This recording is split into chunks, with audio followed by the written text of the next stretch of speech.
What event divided your life into before and after? I have two events, really, but I'll just mention the big one. In junior year of college, when I was 20 or 21, I developed very unusual symptoms of insomnia, intense muscle soreness, slow movement, and a shaking right hand. After months of seeing different specialists, testing different medications to see if they helped, and finally a lumbar puncture, I was diagnosed with Parkinson's disease. This fundamentally changed my life moving forward. I finished college and went to grad school immediately afterwards, but the fallout of the emotions and intense feelings of isolation caused me to leave. I later worked as a research tech for 4 years and finished my PhD last year after 5.5 years of doing grad school again. I achieved that goal. It's been almost 13 years now, and I can't say that any day since I started showing symptoms has been a good one compared to before. I have to deliberately move my feet and hands so as to not drag them, trip or drop, or spill something. I've gotten very good at it, but it's exhausting. Everything is day to day. It's also psychologically isolating, since almost nobody can truly understand or relate, while it's also ended relationships when I told them about it. But I try to keep positive and look forward to something better coming in life. The person I was married to decided to leave right after I lost my job. We were renting and she canceled our lease. I had no job, no place to go. I couch surfed, slept in my car occasionally, looked for a job constantly. That's a whole separate story. I got hired 3 times in a week and still somehow didn't have a job. Finished a room in the house I was helping my dad redo, so I had that after a while. I then couldn't afford to drive 40 miles to see my kids, lost weight like 50 pounds and couldn't sleep. It was a nightmare. When I passed out and ended up in the hospital dangerously thin and malnourished, they found the very minor skin cancer. Started to get my feet under me, eventually only to enter into a hellish court battle for custody of any kind. I'm good now, remarried, kids chose to live with me, have a great job, all that. My proudest moment of all that is that I had been sober for quite a while when this all unfolded, and I did not fall off the wagon. However, I'm not the same.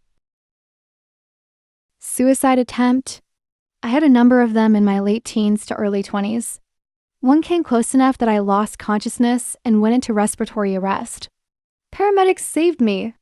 After that, initially, I was angry and more lost than ever. Slowly, I began to work on myself, left a poisonous relationship. I left college, which was a major source of stress and hurt, and pursued a career that I was passionate about. Spent time fixing the things about me I found ugly or toxic and reworked my morals and ethics. Slowly improved, and over many years I became someone I am now extremely proud of. Have a partner that I adore, a career I love, and an overall positive outlook on life and my future. And it all stemmed from a point where I nearly lost everything. Sometimes your worst moments give you the most room to grow. Side note, I'm a paramedic now. Irony is fun. Life turned upside down 5 years ago. A sudden health challenge almost took my life. Had me in ICU for 3 weeks, in hospital for 2 months, and out of work for almost a year. 6 weeks after returning to work, COVID hit, and my family was among the first to have it in my area. Luckily, it came through okay, but my wife had it pretty bad. As life was returning to normal a year later, my kids' high school was the site of a mass shooting. 4 of their friends were killed that day.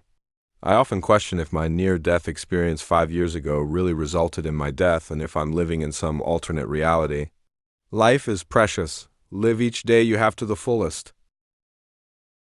Death of my father.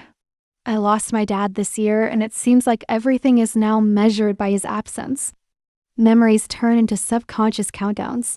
I can't believe I only had this many days left until I'd lose him. And future experiences are all tainted by the fact that he won't be here to share them with. I've always felt so grateful to have the kind of amazing, strong relationship I had with my dad, especially knowing not everyone is as lucky, and I feel so lost without him. I hate when people ask how I'm doing because I feel like at some point they're expecting me to say, I'm doing better or okay, when in reality, every day is a fight to keep it together, a struggle just to continue functioning. Everything just seems so pointless now. My son developing a terminal disease that we had no idea about. He just turned 3, but the last year and a half has been a ride we never knew we would be on.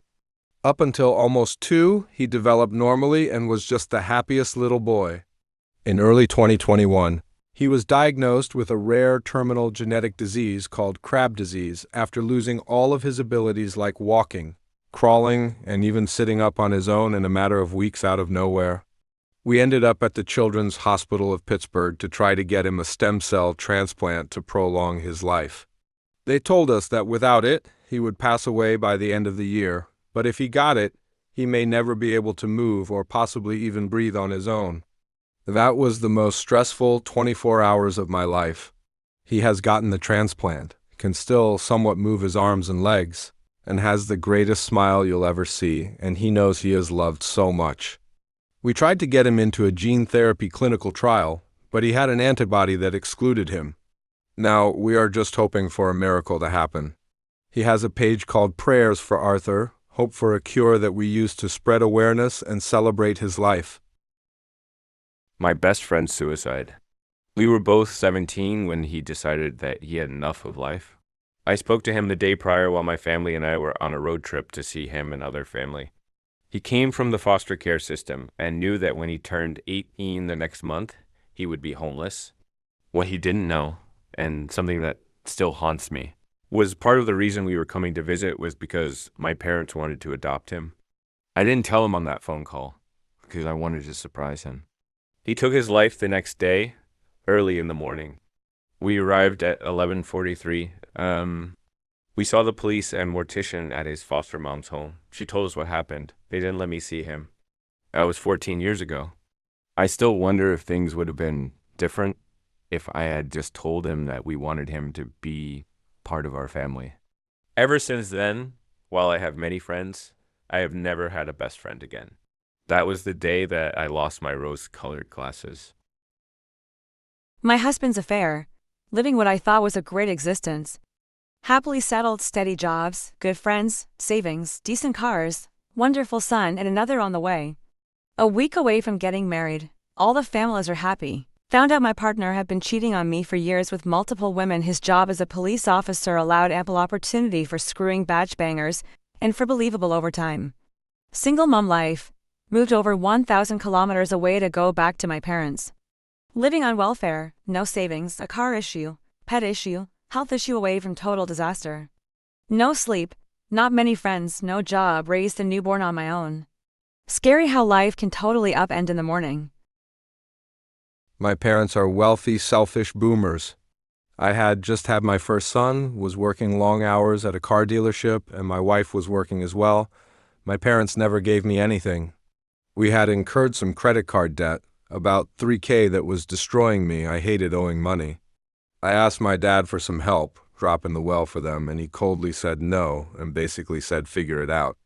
Over a couple years, the debt increased because we were trying to survive.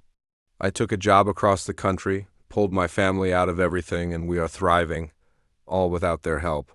They always quip that they never get to see their grandkids. Well, sorry about it. Mental breakdown. A breakdown caused by OCD in 2021 left me actively planning my end. Almost went through with it, but my parents surprised me with a puppy, and that puppy saved my life. In a much better, stable place now with that puppy still by my side, but I'll never be the same ever again. No one really tells you that you might survive the attempt or near attempt, but something in you still dies.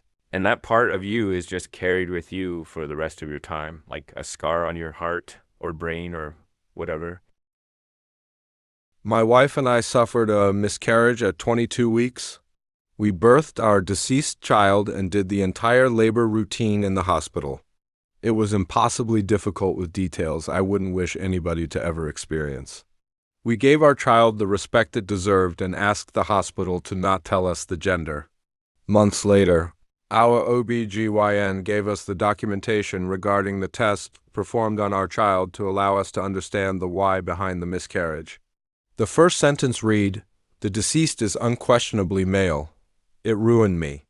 I've always wanted a boy to share my life experiences with. I'm now a proud father of 2 girls, but will always remember my dead son. I'll never be the same and can't help but wonder daily what my life would have been like if I never knew. Since then, I feel like everyone around me is birthing sons. I look at every ungrateful father with his son in public and think how envious I am. I'm a proud father of two beautiful and smart girls. Please don't get me wrong, I'm grateful and proud. But I'll never forget my son. If you love the stories, please like the video and subscribe. See you in the next one.